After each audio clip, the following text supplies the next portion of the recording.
So we might get started. Welcome everyone who's here to the webinar on helping people who drink or are dependent on alcohol. I'm Kath Keenan, I'm Public Health Medical Officer at the Aboriginal Health and Medical Research Council, and also online is Yoni Wickramasinghe, who I job share that role with. We'd just like to start today by acknowledging country. So today we're joining from the lands of the Gadigal and Bidjigal people of the Eora Nation. We acknowledge the Gadigal and Bidjigal people as the First Nation peoples of this land and recognise their ongoing connection to culture and country. And we further acknowledge First Nations peoples as the traditional owners, custodians and lawkeepers of the world's oldest living culture, and pay respects to our elders past, present and emerging, and extend that respect to other First Nations people joining us today. So just as people are joining us, if you can make sure that you put yourself on mute during the presentation, and if you want to put in the chat where you're calling from, your name and where you're calling from, that would be great. And any questions you can put in the chat, and we'll also have some time for questions at the end where you can unmute yourself or either questions, or if you want to discuss what you're doing at your AMS, we'd love to hear about that as well. So I'll just put some learning outcomes up. I won't read through them, but we are really grateful that, again, today we have Professor Kate Conigrave, who's kindly offered to present for us after her wonderful insights last week on helping people who are dependent on opioids. But for those of you who missed last week and don't know, Kate is an addiction medicine specialist and public health physician at the Royal Prince Alfred Hospital. And even Chris is doing it as well. I'll just get you to put yourselves on mute as you join, if that's okay. And Conjoint Professor at the University of Sydney. She's also co-director of the Centre of Research Excellence in Indigenous Health and Alcohol. Her research focuses on preventing and treating alcohol and other drug problems, especially in Indigenous Australians. And Kate has trained health professionals for over 20 years and is editor on 2 clinical handbooks and authored over 110 research publications. Kate works closely with Aboriginal communities, not only in research and teaching, but also providing clinical services, which she's done for a long time at the Aboriginal Medical Service in Redfern. And it's really timely that we have Kate speaking today, just after a report that came out that she was involved with on the low rates of prescribing medications to prevent relapse in people who are alcohol dependent, and the release of a series of short films, one of which features Kate, showing how to plant a seed and yarn about alcohol with an Aboriginal Torres Strait Islander person. And we are really lucky to be able to hear firsthand from Kate about these films today. So I'll hand over to you now, Kate. Thanks very much, Kath, and thank you everyone present for having me, as it were, in your group today. So I'm sitting on Wallamadigal land of the Eora people, and that's between the Parramatta and Lane Cove River in Sydney. So I'd like to acknowledge the elders of this place and past and elders present of the Eora Nation, and of all the elders of the places you're sitting on, and all the great work that you all do in your services and individually. Now, if anyone joins, do you mind muting? That's right. Otherwise, you might pick up client conversations or anything. So I'll try and share and we'll get underway. And screen.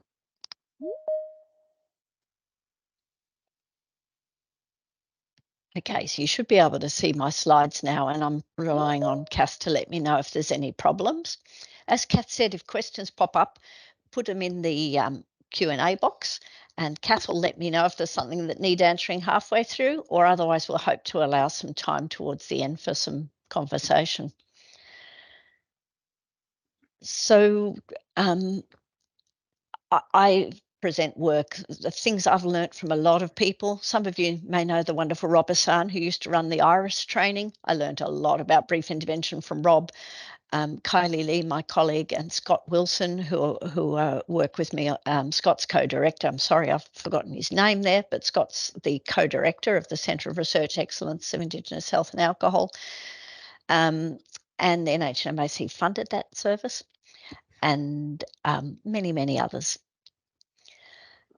So we'll talk about screening for alcohol problems because, as you know, there can be a lot of shame around drinking, and also people may not realise that alcohol might be causing problems to their health.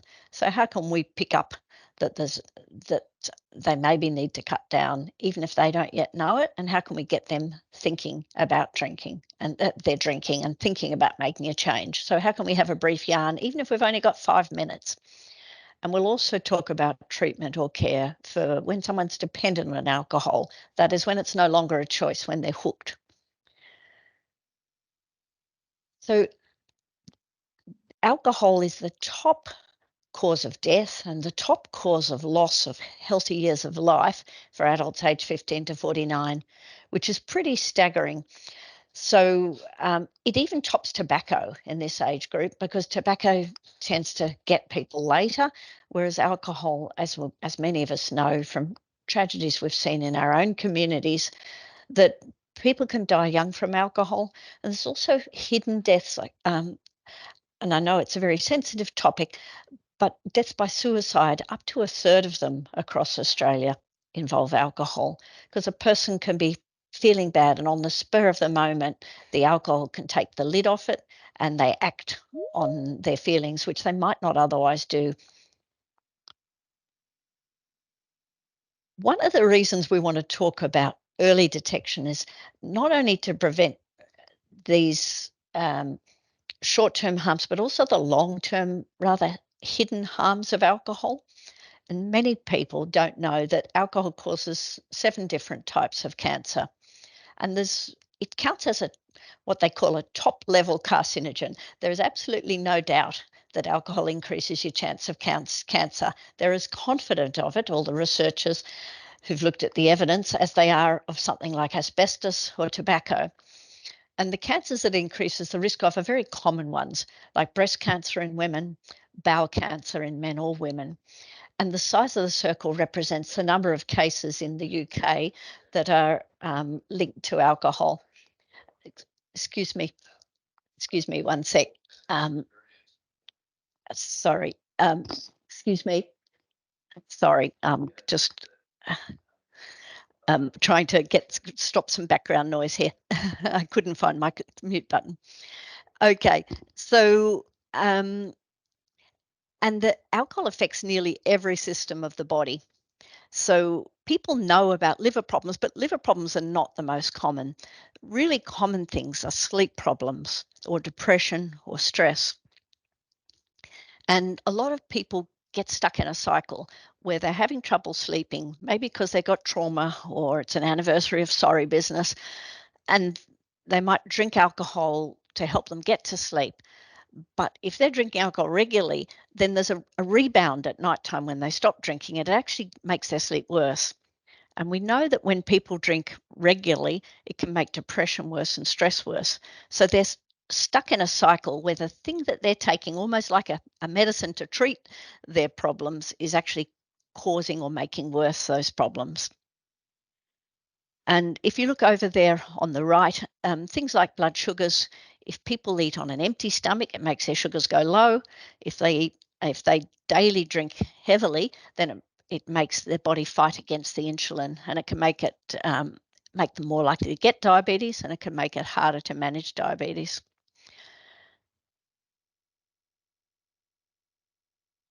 So how much is a safe level to drink? Well, some of you might have seen the media that I think in the World Health Organization in Europe has said that the only absolutely safe level is to drink nothing. So basically, if you don't want risks from drinking alcohol, you don't drink alcohol. But the Australian guidelines take into account that we do a lot of things like driving a car where we know there's some risk, but we accept that level of risk. So the Australian guidelines say, well, what's a sort of moderate risk that people are likely to be able to accept? So clearly, the less you drink, the lower your risk of harm, and that's there in the guidelines. And if you're a healthy adult, they say no more than 4 standard drinks on any one day. And that's to stop those short-term harms like injuries or fights, etc. And then drinking no more than across a week no more than a total of 10 standard drinks. Now, that tends to be a bit hard to remember, but it actually equates pretty much to what the French guidelines are. And the French guidelines are no more than 2 a day and not every day. Now, why do I say that's the same? Because ours says no more than 4 a day. The reason is because of what is a standard drink. And the drinks we're drinking are typically more than a standard drink.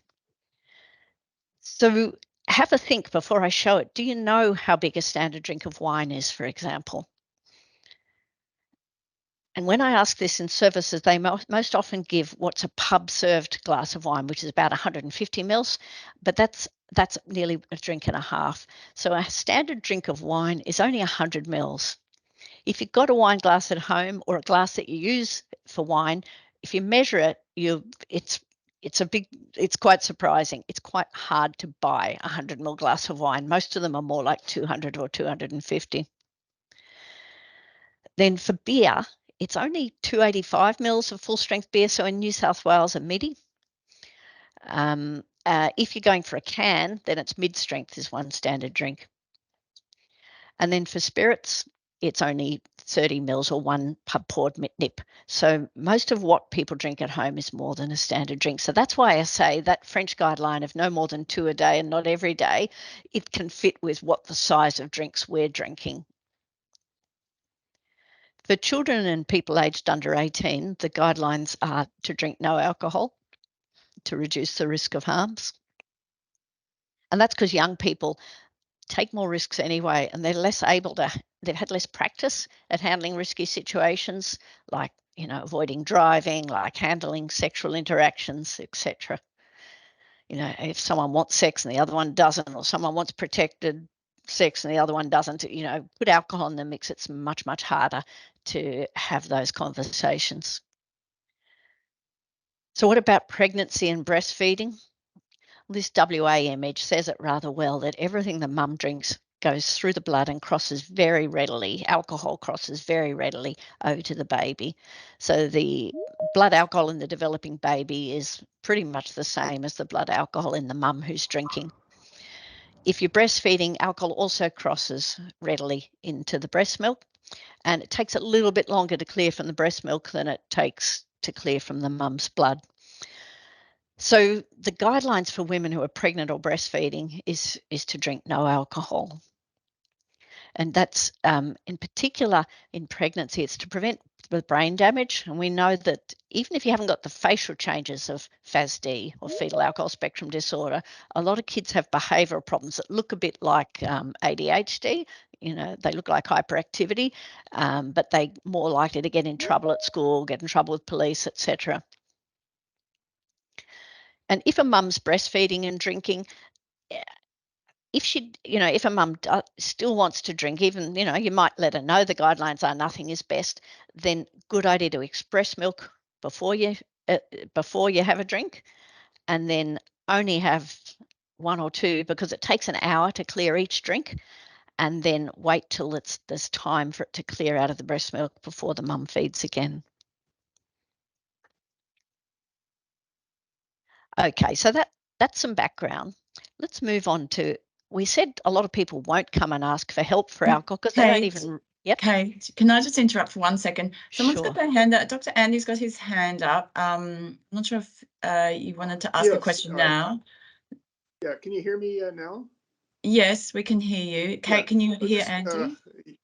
You can tell by my accent I'm Canadian, but just by coincidence, the Canadian alcohol guidelines came out as well. And I actually wrote to the NRA-MHC about the comparison between the two, and I acknowledge the two standard drinks. But when I look at that, I go, if we're trying to have people not have alcohol, to say that 1 or 2 a day and 4 in any sitting is okay, I think is the wrong message for people that have a problem.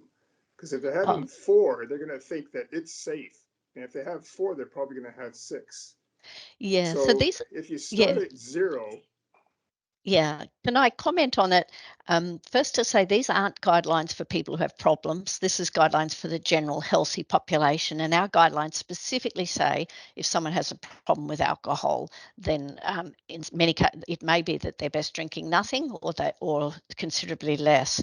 But just one other thing to point out, people think the Canadian guidelines are vastly different from ours, but the Canadian guidelines give 3 levels of risk. If you want low risk, Yes. you drink no more than 2 Canadian drinks a week, which is about 3 of our drinks. If you want medium risk, the guidelines are pretty similar to ours. And in fact, if you look at the risk level that the Canadians define as medium risk, it's pretty similar to the criteria we used for what might be considered acceptable risk in Australia. But I think rather than going into too much detail on that now, I might just, I'd be very happy to have a conversation offline on it. But one thing to say is I think we'll see around the world the guidelines getting lower and lower, because every year that goes by, we get more information on things like the risk of cancer and other harms from alcohol. To be cynical, if you plot the gross national sales of alcohol and wine in all the countries, France and Australia would probably be tops. So sports and everything else, you wonder is how they influenced the risk. 1 in 100 deaths, I think, was the Australian criteria. So. Yeah. So I think I think the guidelines will continue to go down, and ours have gone down compared to our last guidelines. But I think we could spend a whole hour talking on it, which is why let's go on to the clinical now. But it's a topic I love talking about, so feel free to contact me. Thank you. So yeah, because I chaired that committee. So it's something I've thought about a bit. So let's talk about more accurate screening. How can we pick up when someone's at risk from their drinking? Oops. Okay, so you might know that in your adult health check in the 715, these days in most services, the software has 3 or 4 questions on alcohol. But the one I'm going to talk about is Audit C, which is 3 questions. The first 2 are pretty obvious. How often do you have a drink? And how much do you have on a day you're drinking? The third question is particularly important for Aboriginal people who don't typically drink every day. In fact, the general Australian population doesn't typically drink every day either. But particularly for Aboriginal people who often will have long patches where they drink nothing, but then they'll just drink at sorry business or grand finals or some other special occasion. So how often do you have 6 or more drinks, or when did you last have a drink and what did you have that day? So those 3 questions are part of the National Key Performance Indicators for Aboriginal and Torres Strait Islander services.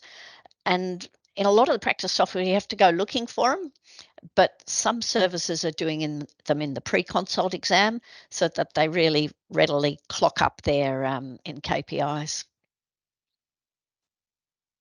Let's give a couple of examples, and if you've heard me present before, you might have heard these, but the names are changed, but they're based on real people that I saw at the Aboriginal Medical Service at Redfern. We'll call this fella John, and the medical record said he has 3 standard drinks of wine a day. So I saw John and I said, yeah, they say you'd have 3 drinks of wine a day, is that right? He said, yes. And so the question to think in your minds is, what would you ask next? To work out the quantity. I asked him, what do you drink it out of? And he actually had something with him there. And he said, that's what I drink it out of. And he had no idea that each container of those was about 7.5 standard drinks. So he was drinking around 21 standard drinks a day. So check the container and check how full it is. And a lot of people, you go to the hospitals and they'll say, oh, people lie about how much they drink. More often, it's that people aren't taking good drinking histories. They're not asking the right way. This is another lady, we'll call her Megan. And so I asked Megan, how often do you drink? And she said, I don't drink. And I think very often at that point, people code at 0 on the Audit C, or they code the alcohol consumption as 0. But many, many people, Aboriginal or not, when you say, do you drink, they put a capital D on the drink and they think, well, she's asking, am I alcoholic? Do I have an alcohol problem? And so I always follow up with a check question if they say they don't drink. And I say, okay, do you have anything for grand finals or New Year? And Megan said, yeah, I'd have a drink or two. And she didn't see that as contradiction. She wasn't at all phased that I checked. So you could code 1 or 2, but by experience, you always check then, what's a couple of drinks for you? Is that closer to a 6-pack or closer to 2 cases of beer? And you aim a bit higher than you expect it really is, so that they're more comfortable to say what it is. And she said a case of beer. And the next question, particularly important for Aboriginal people, and I say to my young doctors and my students, Aboriginal people are a lot less selfish than the mainstream population. If you ask about what do you drink, they think often of you as the group, not you as the single. So if it's a biggish amount, I follow up with, is that you on your own or shared? And she said, me and my partner. So we've gone from 0 to 2 to a case of beer to a half a case of beer. And again, Megan was totally comfortable with this conversation.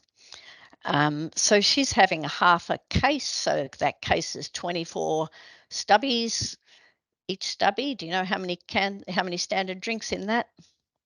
It's more than 1. It's about 1.5. So, she's having over 12 standard drinks when she drinks. So she's not at risk of long-term harms from alcohol so much as short-term harms, injury, fights, unprotected sex, etc. So really important to know what people drink wine from. And if they have trouble estimating, you might ask, how often do you buy your cask? And, how quickly do you get through it, or how many people are sharing it? A lot of people, if they're, if they're in a group, they might mix up some alcohol in a 2-litre drink container, or they might pour the wine into an empty Mount Franklin bottle, or they might use whatever's on hand, a little pannikin or a mug out of the kitchen cupboard, or a big glass tumbler out of the kitchen cupboard. So just get a rough idea of how big it is, how full it is, and have a guess then at how many standard drinks it is. And if they're sharing, first you're working out what they're sharing from, but then you're asking how many were sharing. And was it, did you get your share, or a bit more or a bit less? And you can work it out. Okay, so in the wrap up of the screening section, you know how hard it can be to do maths if you're rusty at it. So do the maths for the person. There's lots of standard drinks charts out there, for example, on alcohol.gov.au. But main thing is ask about the size of container, how full it was, and about sharing, and check with non-drinkers about those special occasions. So, okay, so we've done the screening, and say we've now worked out the person is above those guidelines, or is it some short-term or long-term risk from alcohol? How do we have the conversation without it turning into us telling them what to do? And we all know we hate being told what to do. And also there's a tendency, if you have a conversation about alcohol, to think, oh, you're trying to tell me I'm alcoholic. I'm not alcoholic. But if you go about it the sort of way we're showing, the vast majority of people don't get sensitive about it. It's just a conversation. You care about their health. You're sharing some information. Some of you will have seen this, the beautiful stages of change diagram from the artists from the Titchakala community up in the NT. And in particular, if you think of someone who's drinking quite heavily or even hooked on alcohol, it might be they're really focused on the alcohol and turning their back to community, the people who care about them and love them. Maybe then they start thinking about change and moving, looking back at what they're missing out on through their drinking. Maybe then they're trying, and some of the time they're succeeding. Then they might be succeeding and doing really well to either cut down on drinking or stop drinking. And some people never again go back to problem drinking, and they get out of that cycle forever. But if someone's hooked on alcohol, it often behaves like a chronic disease. Often they'll have good patches, they'll have bad patches. They might be going fine for several years, and then they'll bump into a cousin or someone who offers them a drink, or there'll be some stress, and it puts them back in that cycle. And I think what's really beautiful about this model of stages of change is if a person slips up, it's not about beating themselves up and turning it into a big shame job. It's about, this is a chance to learn what happened. Was it that I was really sad? Was it that I was angry? Or was it that I was really happy? And if this happens next time, is there another way I can cope with it or react other than turning to alcohol? So a lot of people, though, go back to being not worried about drinking. They just enter that cycle again. So with brief intervention, if someone's not worried about their drinking, we're hoping to plant the seed to get them thinking about change.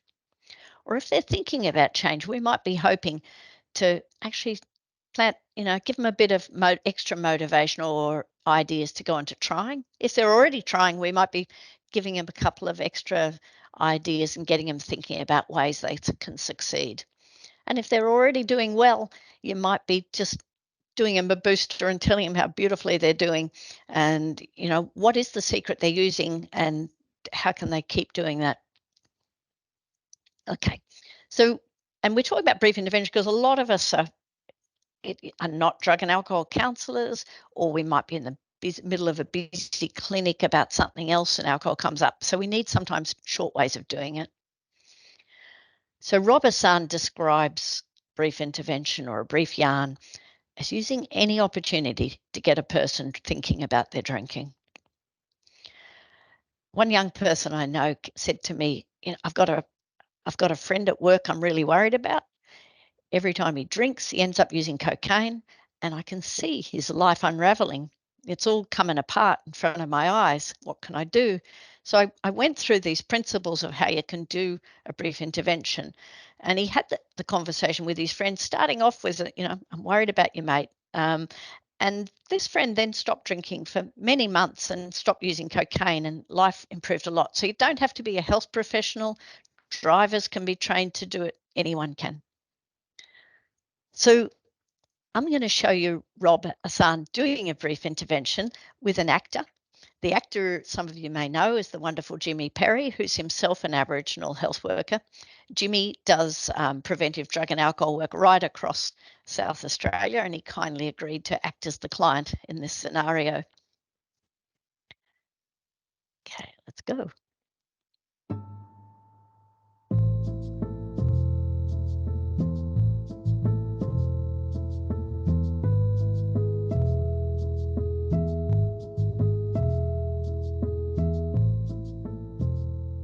Wayne, the doctor's going to come and have a look at your leg in a minute. Yep. And see if you need any stitches or anything. Yeah. It looks pretty painful, mate.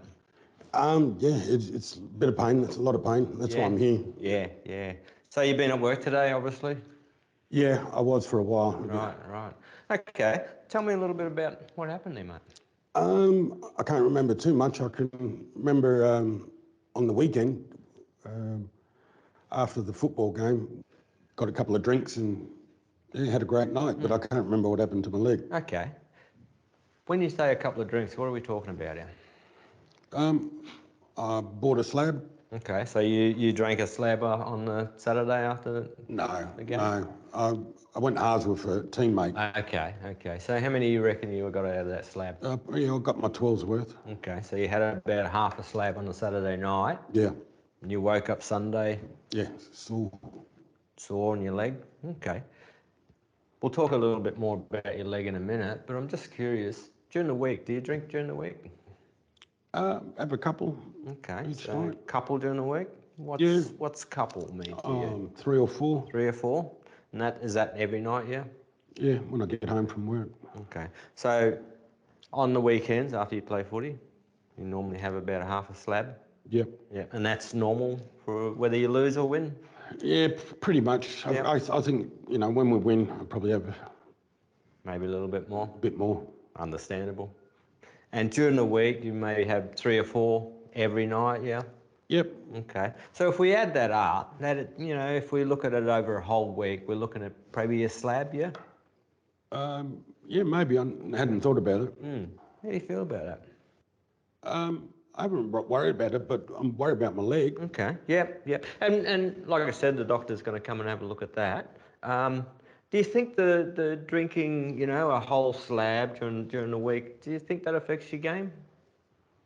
I have trouble keeping up with the young fellas. Okay. So yeah, we do that when we get a bit older, right? Yep. And do you think the alcohol plays a part in that? I probably could have less on a Friday night before the game. Okay.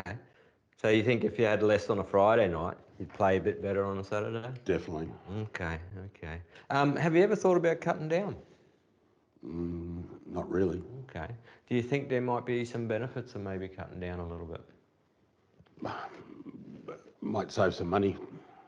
Definitely. It's getting a bit expensive now, to be drinking. Definitely. Yeah. So saving some money, maybe playing a bit better, keeping up with the young fellas. Yeah. There's definite benefits of cutting down.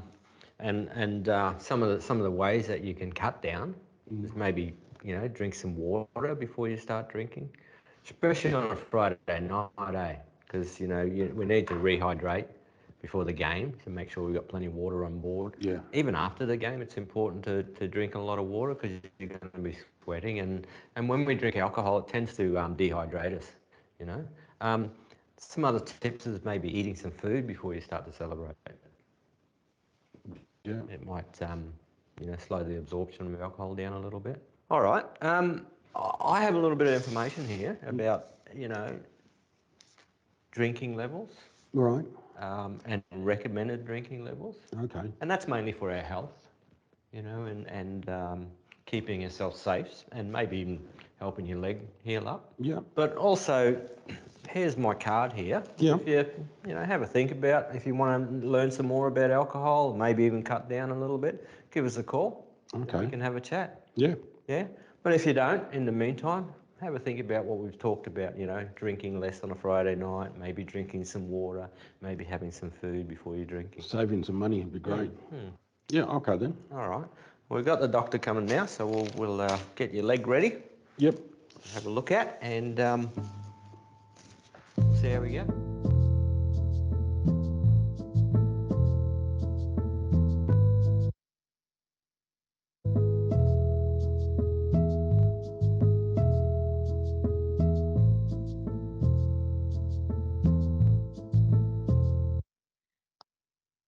So I think rather than go through the text there, we'll just talk through that. I was going to do the acknowledgements quickly of that.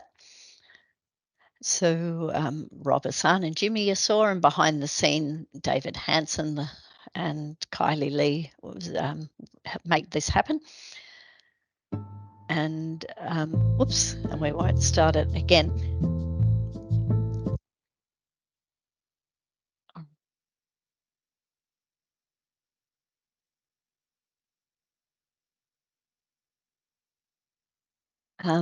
Okay, so I'll see if we can move past that. Oh, my machine is now frozen. We'll see. Here we go. So what were those approaches that Rob used? You notice if you've ever done training in motivational interviewing, I think that gives you a good clue to the approaches. Slides aren't advancing. That's so weird. Okay, just a slight technical problem, but we will move on. There we go. It's gone very laggy and weird. So I suppose first up, it's conversational. It's not like an interrogation, like you've got the spotlight on him, and he's having a yarn. He's not judging. He's standing in the person's shoes. He's getting a sense for what matters to Wayne. And I really like the fact that Rob picks up that what matters to Wayne is how he goes in his footy and saving a bit of cash. And I think sometimes we doctors are often the worst offenders. We'll say, if you keep drinking like that, you'll get liver disease in 10 years' time. And particularly for a young fella, the idea that something's going to happen to your health, it seems impossible. As Jimmy said the other day, it's like you're bulletproof and you're 10 foot high when you're young. So talking about the short-term gains, what you could get out of changing, and not just the risks, though he touches on the risks. And it's all matched to where Wayne's at. Wayne hadn't even thought about changing his drinking, and Rob manages to get him thinking. And the computer is not letting me move on. The other thing you'll notice, which eventually the slides will catch up with, what I might do is unshare and then share again and see if that fixes it. The other thing you'll notice Rob is doing is that he's reflecting back what Wayne is saying. Wayne, he'll reflect back. So you're saying you're drinking this much, or so you say you think you might play your footy a bit better if you didn't drink that much. So he's trying to bring that link between the benefits of change and the alcohol consumption to the front of Wayne's head, and also bringing the awareness of what he's drinking. So, and he's helping Wayne in that conversation weigh up the good and the bad, the good and the not so good bits of drinking. I'll just see if I can share my slides again and see if it behaves.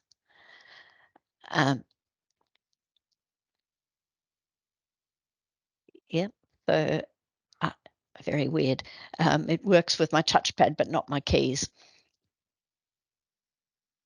So there's a model to describe those key elements for brief intervention, which is called flags. Some of you may already know it. And Rob did all of these. He was feeding back what Wayne said. He was listening to the stage of change and how ready Wayne was for the conversation to continue. If Wayne really arced up, then Wayne might have just said, Rob might have just said, well, you know where I am if you ever want to talk about it. Here you go, and here's some stuff to take away and read. But it's quite rare for someone to really arc up. I think I can only think of about one time in the last 10 years or so where it's happened for me. Then Rob provided Wayne with some information to arm him with the information he needed to make an informed choice. And, that was that his health could be better, he could play better, his leg might heal better, and he might save some cash they came up to together. He worked out what goals Wayne was prepared to accept. And in this case, Wayne sounded like he was interested in cutting down a bit. He didn't commit, but he sounded like he was going to. And then Rob helped him think through some practical strategies. So that's flags.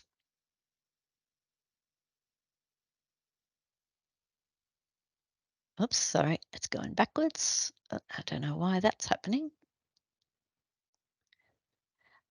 Okay, so what about someone who drinks more than Wayne? We'll call this man Martin, and he's age 60. He used to work as a labourer in construction. He hasn't been able to get work since he was last in prison. Everyone does a criminal record check, and it just hasn't happened. And since he's not had work, he's been drinking more. He tends to go out each day and he shares a bottle of Jim Beam, or Beamy as he calls it. So how do we know, is Martin hooked, or is he just drinking because he enjoys it and wants to do it? So remember, he's drinking a half bottle of Jim Beam. Now, a bottle of spirits is about 20 standard drinks. So he's drinking about 11, 12 standard drinks a day. It's a decent amount. It's certainly enough that you could be hooked. And it makes you think there might be some tolerance going on, like he's got used to the alcohol. Like if you fed someone who wasn't used to drinking 11 or 12 standard drinks, they'd be wobbling about and unable to function and probably unable to get to 12. But he's used to drinking that amount. So the other features are loss of control. Now, we don't know from the story, does he have any loss in control? We'd have to ask. And the other thing is alcohol becoming number one in his life, becoming a higher priority than the things that used to matter to him. So like, for example, caring for family, or if he was previously involved in culture, is he still involved in culture? So we're going to ask Wayne Martin a couple of questions to find out. So we said to him, what's it like first thing in the morning before you have your first drink of the day? He says, he's a bit strung out till the first drink. He has his first drink around midday when he meets his friends over lunch. And he's just very slightly shaky in the morning, but, a little bit clammy, a bit shaky.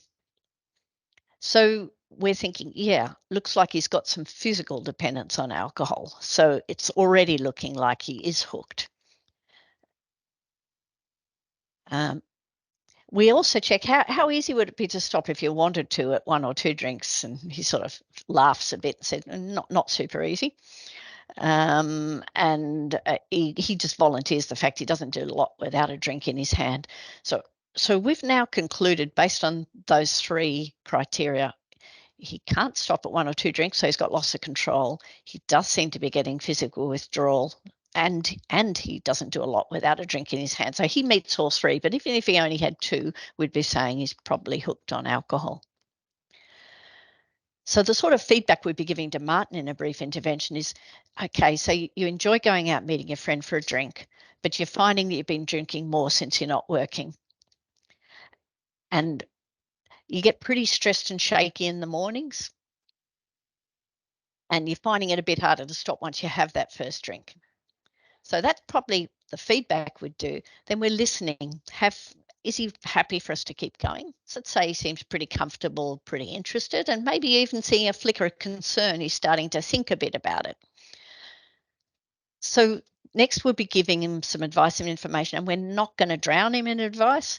So I think the key thing in Martin's case is that shakes, that stress in the morning, that's signs that your body is getting hooked on alcohol. It's probably already hooked on alcohol. And if you were able to stop, you'd find that probably your mood would be better, your sleep would be better, not to mention you'd have a lot more money in your pocket. But the other thing is the amount you're drinking really could have some impact on your health. And if you were able to stop drinking, ideally, it'd cut down your chance of getting cancer and a lot of other health problems. So let's say that Martin comes back and says, well, I hadn't heard any of that stuff before, but yeah, that's a bit of a worry. Yeah, I haven't seen any problems from alcohol, but I'll have a go at cutting down. I tend to come back then and say, look, most people find once they're hooked, it's hard to cut down. Like you say, you have that 1 or 2 drinks and it's really hard to stop at that. Sometimes people will still insist they're going to try and cut down. And then you say, well, right, give it a go. But if it doesn't work, come back and, we can talk about another way. So Martin, in this case, Martin does agree. He'll have a try at stopping, at least for a while, maybe for a month. It's a great idea. In my experience, once people have a try for a month, they are amazed how much better they feel. They look better, they sleep better, they're happier. So, okay, so how are we going to go about doing it? In Martin's case, he may need help with withdrawal because we know he gets stressed even in the morning when he doesn't drink. If he stops drinking, he probably will have very bad sleep for at least 3 days, probably 5 days. And it'll take, after that, some time to settle down. So first thing, he's decided to have a try, which is wonderful. So we might talk, does he need some help with withdrawal? And then afterwards, we'll talk about how he can stay dry, some practical things he might be able to do, like making sure the grog's out of the house. Maybe if that particular friend he only meets up for a drink, maybe there's another friend that doesn't drink that he can meet up with. And maybe on payday, spending the money on something else. So we'll talk about practical stuff, but we might do that after he's stopped drinking. And after he's stopped drinking, and after he's finished with his withdrawals, we might talk to him about the medicines there are to help him stay dry if he would like to have those to help. Okay, so the practical steps for dependence in particular, we're pretty sure he's going to get withdrawal. Is home detox an option? From what we know of Martin, it's unlikely he's going to get a bad withdrawal because he doesn't have his first drink till midday. You meet other people, they wake up at 2 a.m. because they've gone into withdrawal and have a drink, or they can't get out of bed till they've had a drink. So we would be checking, do you ever have a fit or a seizure when you cut down? If he doesn't, then, and if he's got a safe spot to stop drinking that's not surrounded by drinkers, we'd be very likely to try a home detox for Martin. And this can be done at any AMS, any general practice, and some of your services I know are doing it already, or some of the AMSs around New South Wales I know are doing it already. Illawarra AMS, for example, set up a formal home detox program for a while. So say Martin's, he doesn't use other drugs, he's a very sensible fella, and he lives on his own, but he's got an uncle he can stay with who doesn't drink. So we agree it'd be okay to try a home detox. So we say, right, come back on a Monday because it's much better we start this during midweek when there's people around if you have any hassles. And we set up daily dispensed Valium. So either from the chemist, or you can get the chemist to deliver like a Webster pack to the AMS, and the AMS can give out a each day strip to him. But we set up that each day he just picks up the Valium for that day, and that keeps down the risk of Valium to him. He's going to be off Valium within a week, because if we kept it on for longer than a week or longer than a month, he could end up being at risk of getting hooked on that. So it's if someone doesn't have a Valium problem, it's an excellent treatment for withdrawal, but it's not a long-term way to stay off alcohol, and it's not a long-term way to cope with anxiety. So we'd set up this daily dispensed regime. We'd be starting at 2 tablets 3 or 4 times a day, depending on if his hands were warm and sweaty and he had those shakes when he comes in on Monday morning, not having had a drink that morning, then we'd probably put him on 2 tablets 4 times a day. It's quite a decent dose, because Valium is a cousin of alcohol. And so they tend to, if they're tolerant to one of them, they'll be tolerant to the other. But yeah, so we'd decide either 3 times a day or 4 times a day, depending on how he looked after stopping. And then within a week, we'd wean him down to nothing, each day a bit less.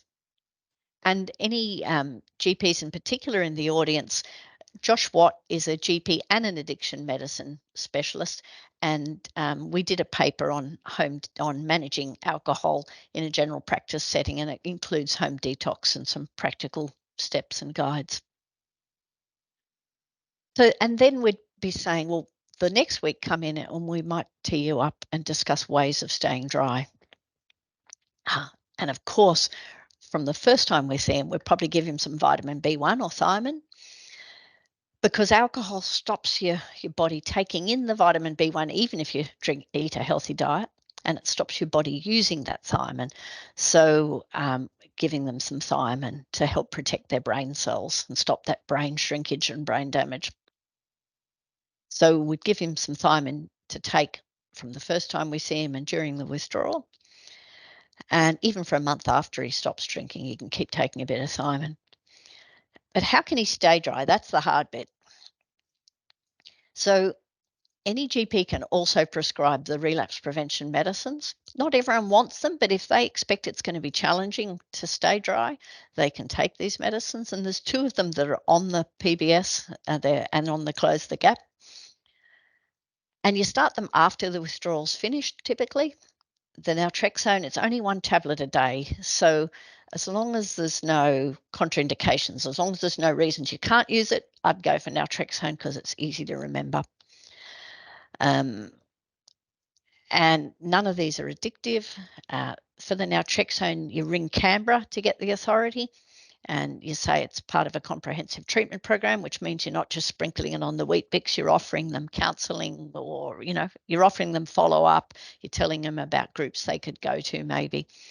It doesn't have to be specialist program, it just means that you're thinking about all the elements of care, not just the medicine. And the Campral is 2 tablets 3 times a day. Those little white ones are Campral tablets.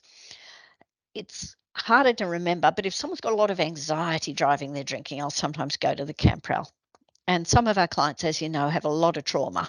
So if the anxiety and the trauma is a big thing, and we're expecting that to be worse even after their withdrawal, there's a bit of leftover withdrawal that goes on for a couple of months. Sometimes I go Campral. The other one is the big guns, which we rarely use, but occasionally can be really useful, and that's antabuse or disulfiram. And just in the last few weeks, I saw a Koori man who'd used antabuse to stop, and he'd not been able to stop for years and years and years. So once he finished his withdrawal, he went on to the antabuse, and he found for him it was the one thing that really made him know that he couldn't drink. If you're using, because the antabuse, that's the one that makes you sick as a dog if you drink. The other 2 don't do that. They just help cut down your craving. And then naltrexone stops a bit of the high or the feel good from alcohol. The antabuse is the only one that makes you feel sick if you drink. And he found it was the one way he could avoid drinking because he knew he couldn't. And you get someone to watch you take it, whether that's a local chemist or whether it's a friend or family member. You say, can you watch me take this each day? So the antabuse is more expensive, and you've got to be reasonably healthy to take it, because that reaction, the sickness you get from it, can be a nasty one.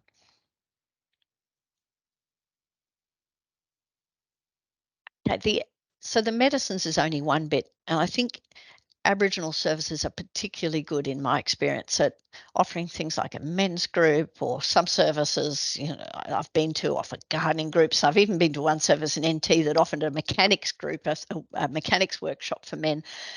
So it can offer support for people who are trying to get off the alcohol, and something to do that doesn't revolve around alcohol can be really important. The other one I've mentioned is Smart Recovery. There are Koori smart groups around, and that's totally different from AA, but it's based on CBT, or cognitive behavioural therapy, and it gets good feedback from people, especially if you get a culturally appropriate group, and some people can cope with the mainstream groups too.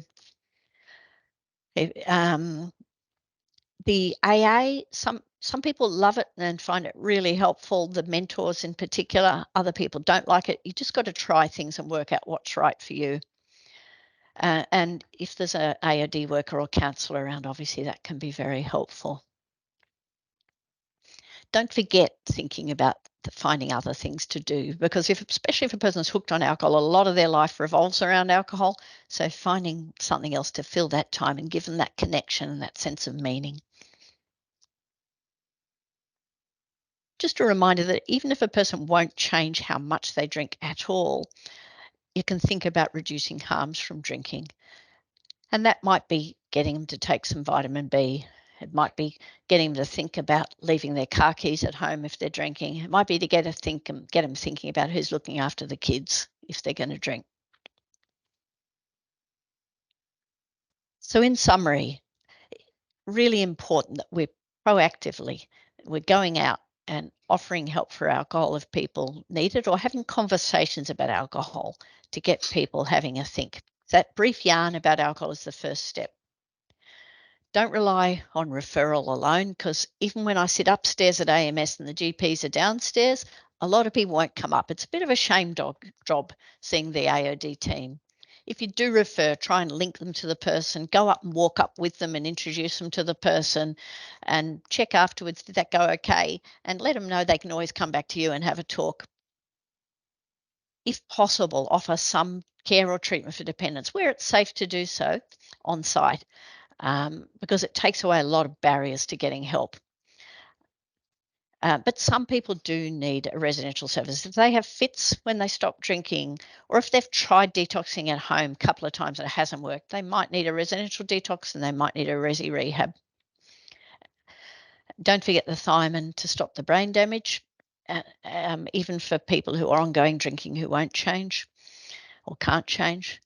And aim to reduce the harms, whether that's through changing the drinking or tackling the risk factors around the drinking.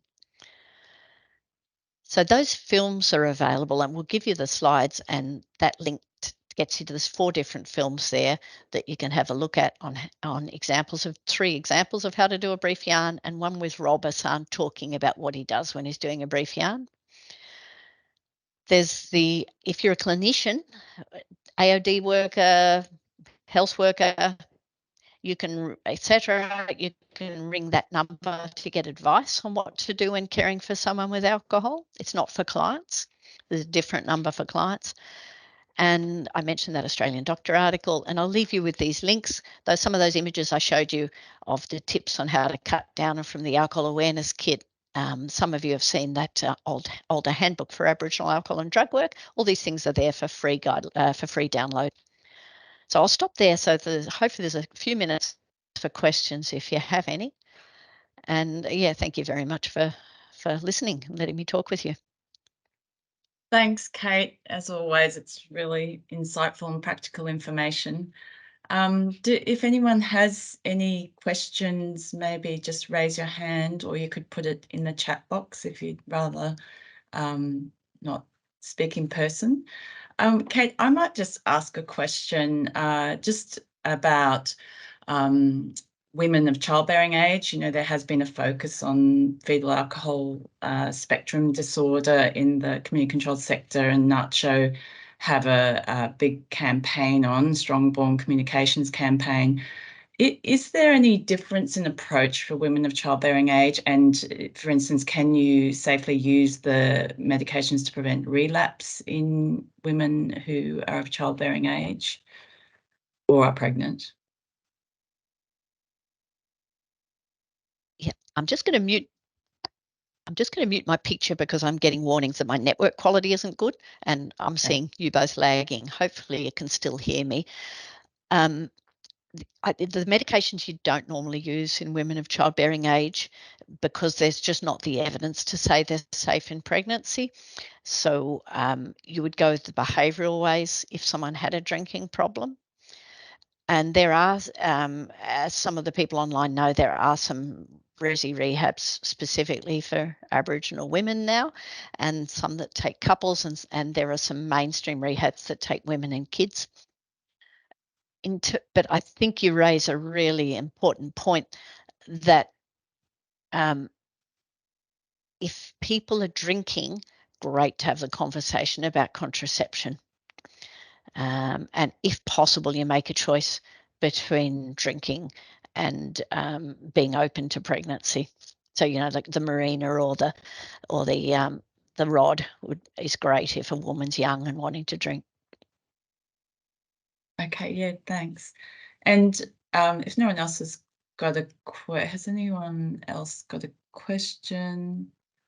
I just was also going to ask, we haven't really talked about cannabis, and last week we talked about opioids, but just is there anything, any advice you'd give if people are using cannabis as well as alcohol, and any difference in approach or the use of the medications? Is there any advice you could give in that respect?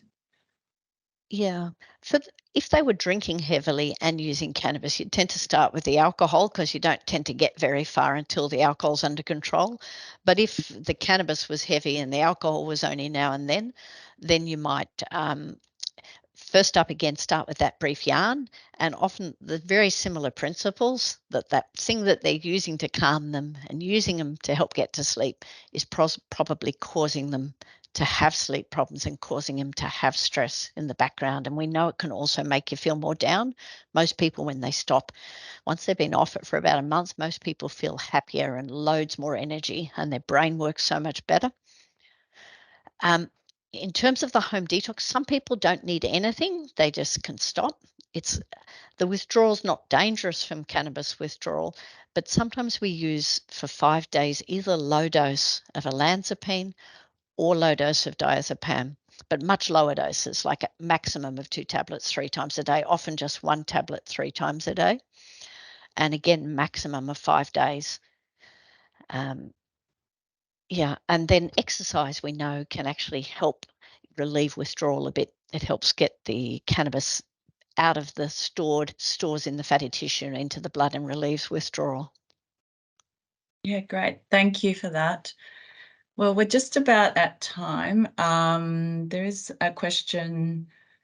Can I ask what are some of the other AMS out of our plans policies with home detox? Our issue is there's no support. There is no support after hours except the ED at the local health district.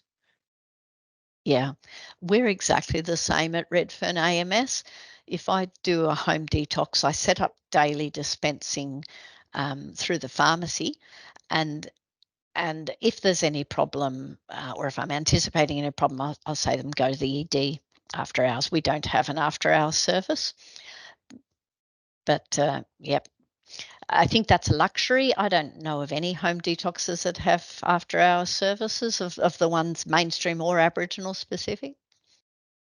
And that's why you always start it on a Monday, and preferably Monday morning. Yeah, great. Good advice. Thanks, Kate.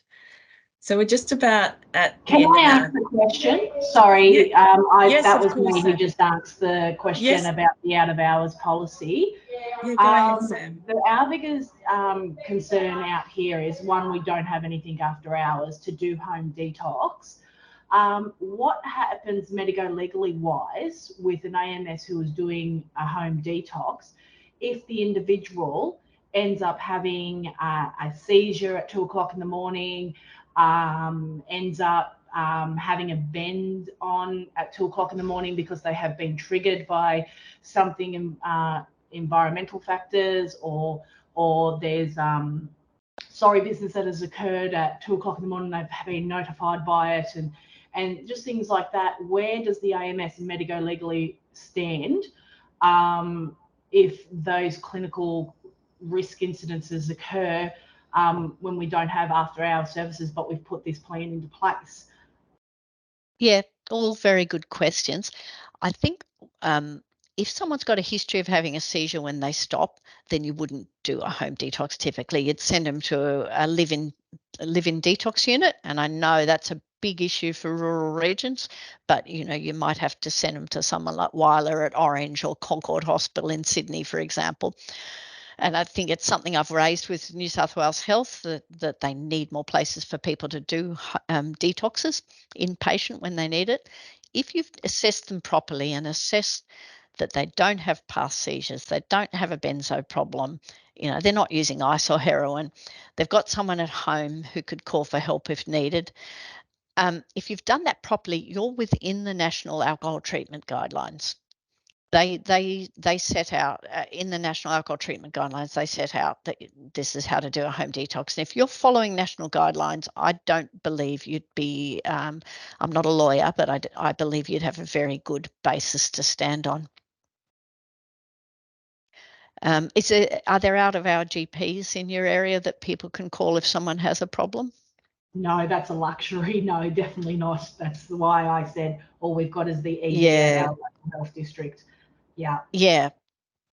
But ED would be, that would be all we would typically have in Sydney. The person would go to ED. But I realise rural hospitals are under a lot more stress than urban hospitals. Do you have a link to those guidelines that you might be able to share with us? I think it was on that last slide. I'll share it now. Oh, perfect. Check. Sorry, I didn't see it. Thanks. Yeah. No, I flicked through them very quickly to allow time for questions. And I know why it's black. Whoop. So And with Kate, my if you whole can't- keyboard's not working. Oh yeah, There it is, the yeah. last one. And Sam, So we'll send out alcoholtreatmentguidelines.com.au. Yeah, and we'll send out Kate's slides, Sam, so that you have those links. The other thing, Sam, if you are concerned about the medico-legal side, it's always worth getting in contact with the insurer and the medical insurers, Avant or MIPS or whichever insurer that is used. But yeah, as Kate said, if you're following guidelines, there shouldn't be a medico-legal issue. So we might have that bottom. Oh yeah, that bottom one there too that I mentioned in Australian Doctor is very much geared to a GP setting, which is similar to in your services. Sorry, go ahead, Kath. No, that's okay. All right, so we might have to finish there. If you have other questions, feel free to email us at publichealth@AH&MRC, and we'll try and follow up any, if we don't know the answer, we'll try and follow up any queries with for you. As I said, we'll be sending out Kate has kindly provided us with her slides, so we'll send those out. And we are still trying to work out the editing of the recording of the webinar, and we will send out both links to the recording of this webinar and the webinar that we held last week on how to help people who are dependent on opioids. So we'll finish there. We do have, for those of you on a completely different topic coming up later on in the month, we're doing a webinar with Hetty on genetic carrier screening, and in September we'll be doing a webinar on dermatology for Aboriginal and Torres Strait Islander communities. So we'll email and let people know about that. So thank you so much, Kate, for again presenting today, and thanks Mel Sutton, who's helped us set up the webinar, and hopefully we'll see you at the next one. Thank you.